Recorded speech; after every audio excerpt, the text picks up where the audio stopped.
देखिए, हैरत की बात है कि किसानों ने करीबन 1 महीना पहले केंद्र की सरकार को बताया कि आपने जो हमारे से वादे किए थे 2 साल पहले जब बड़ा किसान आंदोलन हुआ था, उसको आपने पूरा नहीं किया है। हमारे साथ में वादा खिलाफी हुई। उस समय केंद्र की सरकार ने 1 साल तक प्रदर्शन चला था। 700 किसानों की मृत्यु हुई थी। किसानों पर गोलियां, लाठी सब चली थी। और 1 साल के बाद में सरकार ने वादा किया था कि हम आपको एमएसपी के हिसाब से देंगे। P2 प्लस 50% स्वामीनाथन कमेटी ने जो एग्री किया था, हम उस हिसाब से आपके धान को, आपकी गेहूं को हम खरीदे। अब स्वामीनाथन जी को तो आप दे रहे हो भारत रत्न पुरस्कार, लेकिन स्वामीनाथन जी की रिपोर्ट के तहत जो आपने वादे किए थे, उन वादों को पूरा नहीं कर रहे हो, वादा खिलाफी कर रहे हो, ये एक चीज।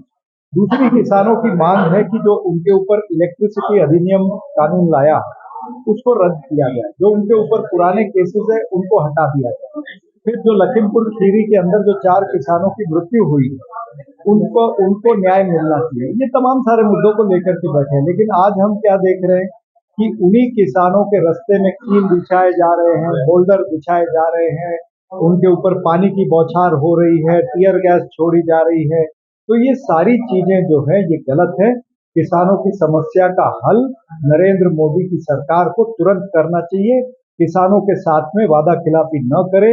जो किसान का नहीं वो किसी काम का नहीं।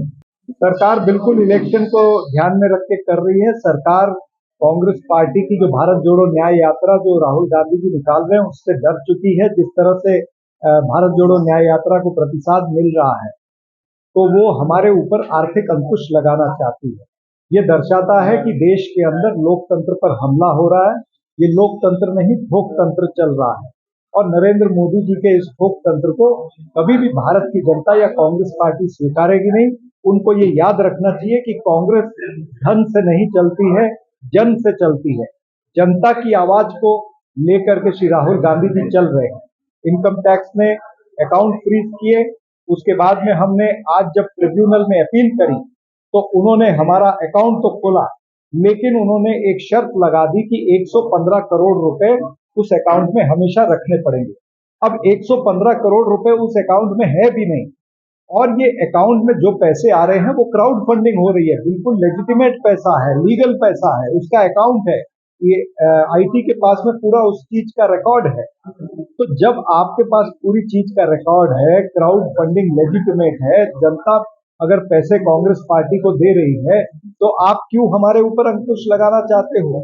यानी कहीं ना कहीं देश के शाह और तानाशाह, ये दोनों कांग्रेस पार्टी से डर रहे हैं। ये इसमें सिद्ध होता है। सर, जिस तरह से कल सुप्रीम कोर्ट में इलेक्ट्रॉनिक जो बॉन्ड है, बिल्कुल, सुप्रीम कोर्ट के निर्णय का हम स्वागत करते हैं। और आदरणीय श्री राहुल गांधी जी ने तो 2018 में कह दिया था कि ये जो इलेक्टोरल बॉन्ड का विषय है, इसके तहत काले पैसे को व्हाइट किया जाएगा। ये सबसे बड़ा भ्रष्टाचार देश का हो सकता है। और वही सुप्रीम कोर्ट ने उस तरफ ही उंगली उठाई है कि इसके अंदर ट्रांसपेरेंसी नहीं है, इसमें इंफॉर्मेशन एक्ट जो है, आरटीआई एक्ट जो है, उसका उल्लंघन है।